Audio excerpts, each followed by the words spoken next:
हंडिनीमगाव येथील जालिंदरनाथांच्या यात्रा उत्सवाला संत महंतांच्या हस्ते ध्वजारोहणाने प्रारंभ। नेवासा तालुक्यातील श्री क्षेत्र हंडिनीमगाव येथे प्रसिद्ध असलेल्या श्री जालिंदरनाथांच्या यात्रेनिमित्त सकाळीच कावडीने आणलेल्या पाण्याने जालिंदरनाथांच्या मूर्तीस जलाभिषेक घालण्यात आला। यावेळी त्रिवेणीश्वर महादेव मंदिरापासून कावडीची वाजत गाजत मिरवणूक काढण्यात आली।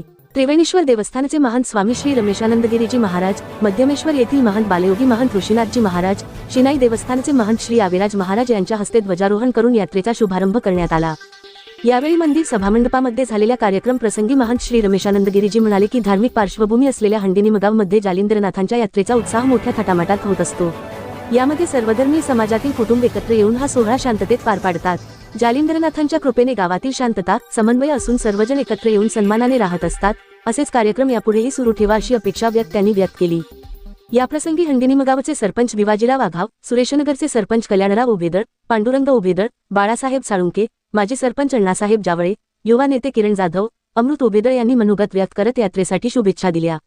यात्रा सोहळ्याच्या निमित्ताने दिवसभर विविध धार्मिक कार्यक्रम उत्साहपूर्ण वातावरणात पार पडले। यात्रा सोहळा यशस्वी होण्यासाठी यात्रा कमिटीचे सदस्य मनोहर जाधव, विठ्ठल पिटेकर, विजय धनाळे, रघुनाथ पिटेकर, नवनाथ पिटेकर, पांडुरंग पिटेकर, मच्छिंद्र पिटेकर, सोनू पिटेकर, विजय धनाळे, सोपान गुंजाळ, गोरख गुंजाळ, संजय पिटेकर, दत्तू पिटेकर, बाळू आळकुटे, दत्ता आळकुटे, महेश धनाळे, सतीश धनवटे आदी सदस्यांनी विशेष प्रयत्न केले। सायंकाळच्या सुमारास काढण्यात आलेल्या पालखी मिरवणुकीचे फटाक्यांची आतषबाजी करत उत्स्फूर्त स्वागत भाविकांच्या वतीने करण्यात आले।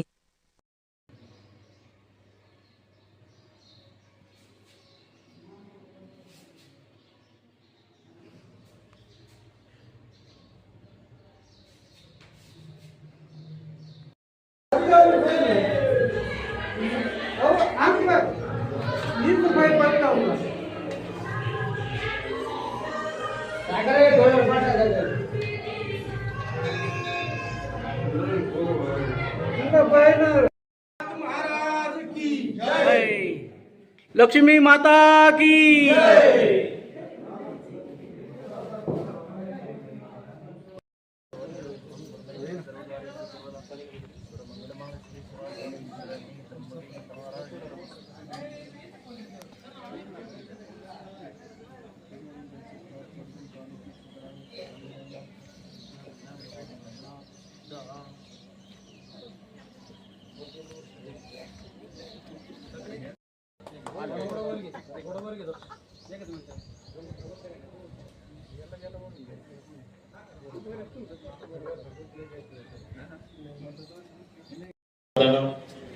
गुरुवारी भास्करगिरी बाबा, महंत सुनीलगिरी बाबा यांच्या आशीर्वादानं आणि समस्त ग्रामस्थ सुरेशनगर